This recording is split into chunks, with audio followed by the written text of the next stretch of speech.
নমস্কার, কেমন আছেন সবাই? রিমা বাপন সিম্পল লাইফস্টাইল ব্লগে আপনাদের স্বাগত জানাই। দেখুন আজও ওয়েদারটা ভারী মেঘলা।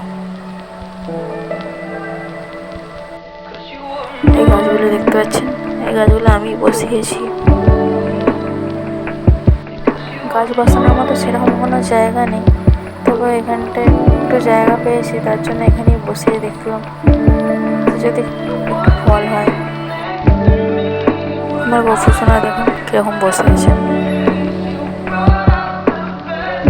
ও আজ সকাল সকালে উঠে পড়েছে।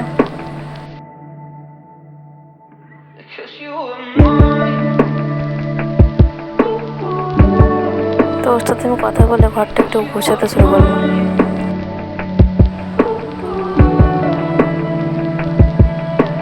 প্রথমে আমি বিছানাটি গুছিয়ে নিলাম।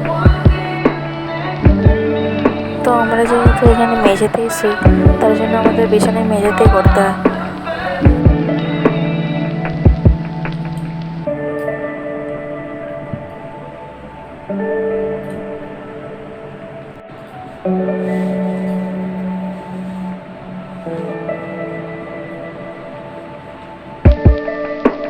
এরপর আমি ঘরটিকে একটু ঝাড়ু দিয়ে দিলাম।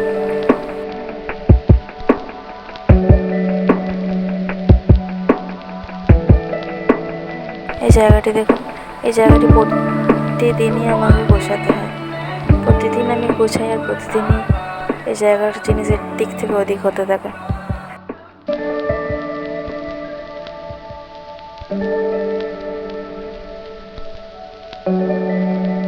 তো চলুন এই জায়গাটি একটু গুছিয়ে নেওয়া যাক।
জায়গাটি গোছানো হয়ে গেলে এরপর আমি ঘরটা একটু মুছে নিলাম।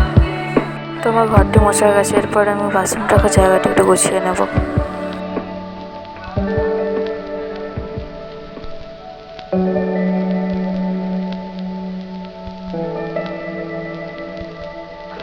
এখানে শুধু বাসনই রাখি না, এর আশেপাশে রান্নার কিছু জিনিসও রাখি।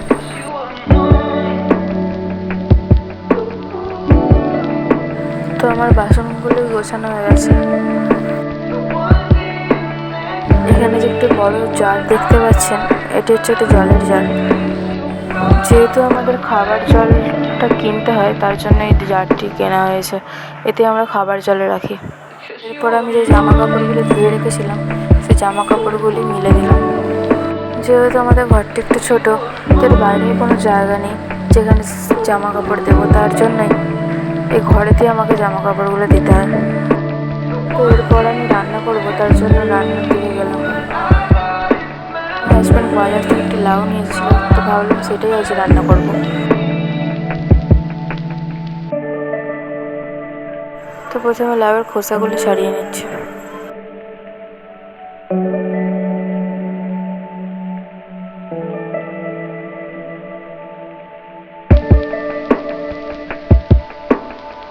এরপর লাউগুলোকে কেটে নিলাম।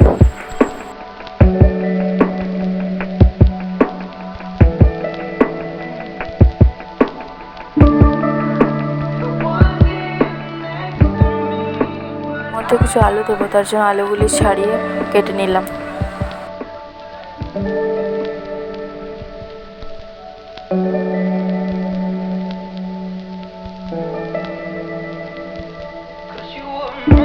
এরপর আমি একটি পেঁয়াজও কেটে নিলাম।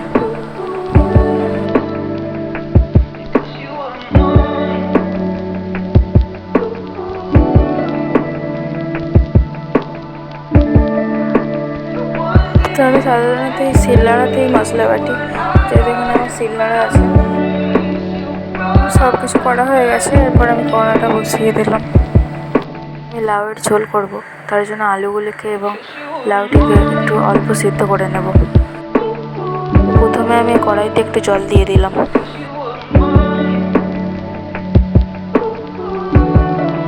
এরপর আমি এর মধ্যে একটু লবণ আর একটু হলুদ গুঁড়ো দিয়ে দিলাম।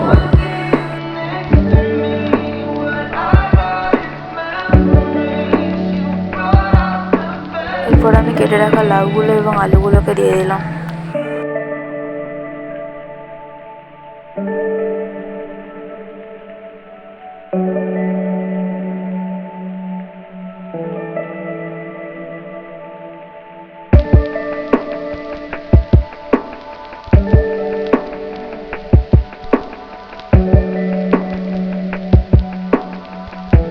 এগুলিকে একটু অল্প সিদ্ধ করে নেব।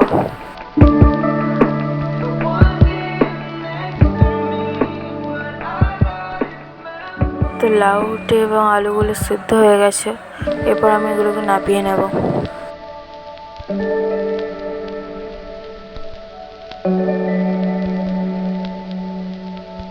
কড়াইটিকে আবারও বসিয়ে দিয়ে এর মধ্যে একটু তেল দিয়ে দেব। তেলটা গরম হয়ে গেছে, তো এর মধ্যে আমি এলাচ, দারচিনি আর কিছু তেজপাতা দিয়ে দেব।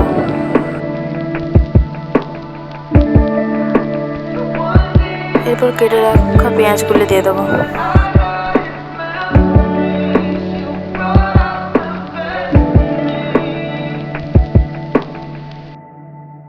পেঁয়াজগুলিকে ভেজে নেব।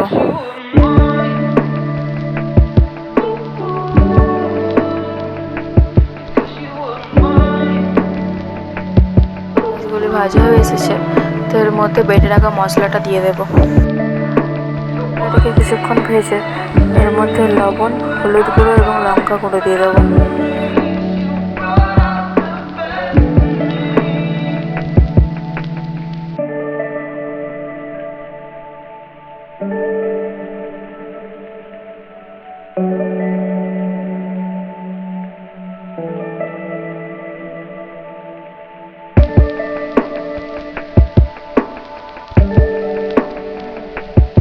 এরপর এর মধ্যে একটু দিয়ে জিরে গুঁড়ো, একটু ধনে গুঁড়ো দিয়ে দেবো।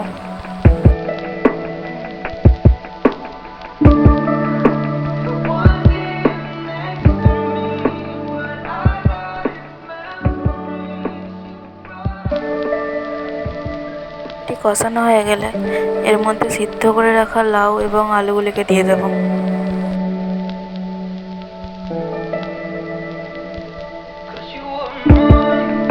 এরপর এইগুলিকে আরেকটু কষিয়ে নেব।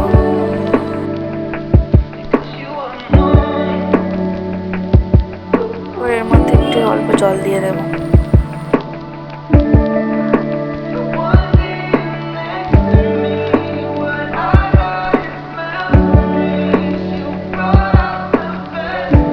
জল দেওয়া হয়ে গেলে এটিকে ঢাকা দিয়ে দেবো সেদ্ধ হওয়ার জন্য।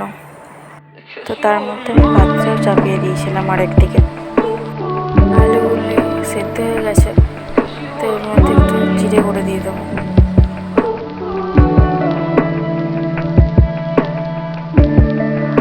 এটাকে একটু নেড়ে ছেড়ে এবার নামিয়ে নেব।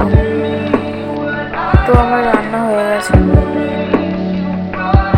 এর মধ্যে দেখুন আবার সূর্যের আলো দেখা যাচ্ছে। ভিডিওটি দেখার জন্য অসংখ্য ধন্যবাদ। আমার ভিডিওটি যদি ভালো লেগে থাকে তো অবশ্যই লাইক, শেয়ার এবং কমেন্ট করবেন। সকলে সুস্থ থাকবেন, ভালো থাকবেন। দেখা হচ্ছে পরের আরও একটি ব্লগে।